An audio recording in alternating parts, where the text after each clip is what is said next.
Il y a des films comme ça incontournables qu'on arrive à contourner, on ne sait pas pourquoi. J'avais envie de parler du film de Claire Simon, Le bois dont les rêves sont faits, qui est un film que j'adore, que j'ai vu en salle, mais je pense que ça doit être très bien aussi de le voir chez soi, qui est un documentaire, et c'est un film sur le bois de Vincennes. Il y a plein de personnages complètement inattendus et parfois très drôles, parfois juste surprenants, parfois très poétiques. J'y pense encore, je l'ai vu que lors de sa sortie, mais il m'a vraiment habité pendant très longtemps. Et quand il m'arrive d'aller au bois de Vincennes, ce qui est assez rare, mais quand ça m'arrive, je me demande toujours si je vais tomber sur cet ermite qui dort dans une sorte de cabane et qui est un personnage extraordinaire. C'est vraiment lui qui m'a le plus marqué. Je trouve ça vraiment très beau d'arriver à faire voir cet endroit complètement différemment.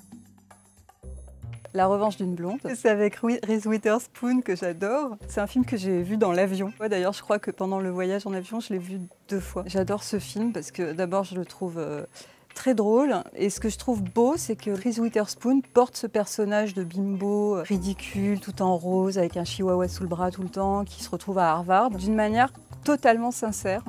Ce qui fait qu'en fait, on l'adore et on la trouve plus du tout ridicule au bout d'un moment et on est complètement avec elle, on a envie qu'elle rentre à Harvard. Enfin voilà, et on prend tous sa revanche avec elle et, et j'adore ça quoi. Et elle m'a un peu inspirée pour Antoinette, pour le début du film, quand Antoinette arrive avec sa valise rose. Je me disais que c'était un peu la bimbo de La revanche d'une blonde qui arrivait dans un endroit qui n'est pas fait pour elle quoi. C'est pendant le confinement, j'ai enfin vu L'Empire des Sens de Nagisa Oshima. Étrangement, je n'avais pas vu. Il y a des films comme ça incontournables qu'on arrive à contourner, on ne sait pas pourquoi. C'est un film splendide. Ce film montre l'acte sexuel de manière très frontale, mais tellement intime et belle en fait. Je trouve que la manière surtout dont est filmé le désir féminin est assez extraordinaire. Je crois que j'ai jamais vu ça ailleurs. C'est vraiment un film qu'il faut voir. Et je suis pas sûre qu'il pourrait être fait aujourd'hui, mais voilà, c'est bien qu'il ait été fait quoi.